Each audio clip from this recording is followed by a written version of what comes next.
The busy day in college football and ESPN's College Game Day coming to you from ATL, site of the SEC Championship. Joining us from there is ESPN football analyst Desmond Howard. Des, it is good to see you. We love that you ran into our boss this week, too, so we heard you'll be here eventually, right? Right? You're going to visit us, Des? Yeah. Right. Looking forward to coming into the studio. That's right. All right. We're gonna well, have now a great I got time. You to say it on TV, so it is going to happen. So the SEC Championship features Georgia against Texas. Georgia actually beat Texas in Austin earlier this season. What do you think Texas needs to do differently if they're going to win this time around?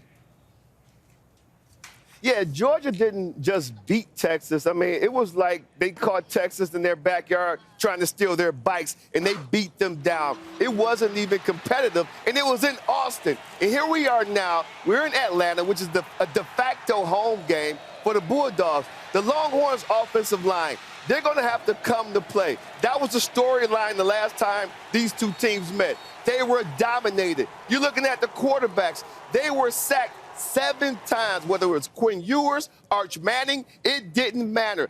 They were under pressure the whole game. So the matchup in this game, if Texas is going to win, Sarkisian is going to have to make sure his offensive line are up for the task and that they're able to protect Quinn Ewers. Man, not the Debo stealing bikes reference we got there. Wow. So let's move on, though. Talk the Big 12 now. Iowa State versus Arizona State. Give us a scouting report for each team.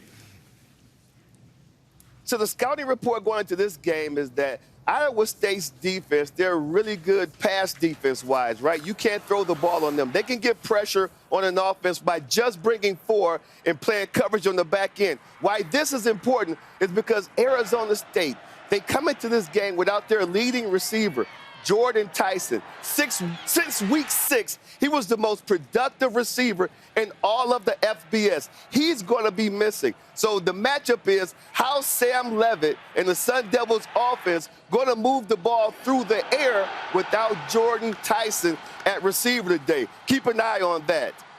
All right, Des, so tonight it's Clemson against SMU in the ACC Championship. Clemson has to win to make the playoff, but it's a little trickier for SMU. So do you think the Mustangs can still make the playoff if they lose a close game to Clemson tonight?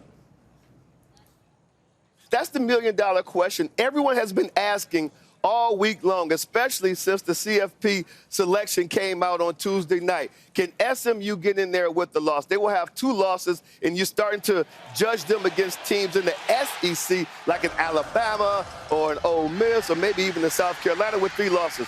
I think that they should be able to get in. I think there's an argument for both sides, but if they lose against Clemson, obviously Clemson would be the ACC champs, and they would say, well, our resume includes a loss against a champion in the Clemson Tigers. So I do think there are arguments on both sides.